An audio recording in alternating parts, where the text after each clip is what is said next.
I'm asking you to imagine swimming at a beach when all of a sudden a drone way above you starts emitting a loud siren.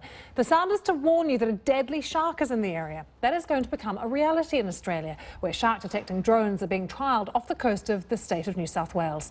As Katie Silver now explains. They say it's the future of shark management. An unmanned drone that uses artificial intelligence to identify sharks and sends out a safety warning through a megaphone.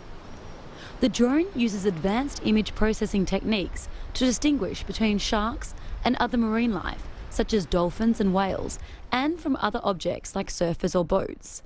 To 90% accuracy, it can classify such information as which specific shark it is, how big it is, and how far it is from board riders or the beach. It can then warn the swimmer through the siren and filters the information back to lifeguards and beachgoers to help them decide if they should stay out of the water. The New South Wales government is hoping to roll these out across the state by this summer or the next. Katie Silver, BBC News. Let's take you to Coffs Harbour in New South Wales, where we can speak to Brendan Kelaher, an Associate Professor of Marine Science and Management at Southern Cross University. Good to have you with us, Brendan. What's the general reaction been to this idea of drones from people who go to the beach, beachgoers and surfers as well? Look, I think it's very positive. We're really about reducing the risk associated with shark bite incidents on the New South Wales North Coast. And any way that we can do that also means that we're not harming sharks is really quite popular up here. And it seems that drones are one of those solutions that can really deliver. How much do you think it could reduce the risk? Well, the risk is really low, but it's one of those things deep down in our bones that we just don't want to get eaten by a predator.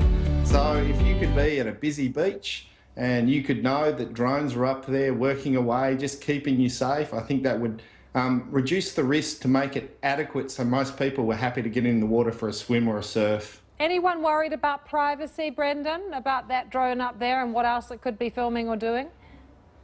Look, you know, before this technology gets released in a mainstream sort of way, we need to deal with a whole range of issues, and privacy is clearly one of them.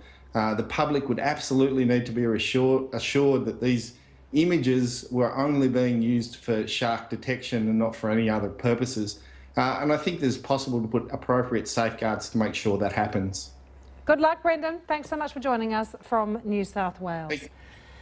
They could probably do a survey and see what kind of noise we think the drone could make. I've got a few ideas. I'm sure you do too. Good to have you with us. I'm on Twitter @LucyHawkingsBBC. Bye-bye.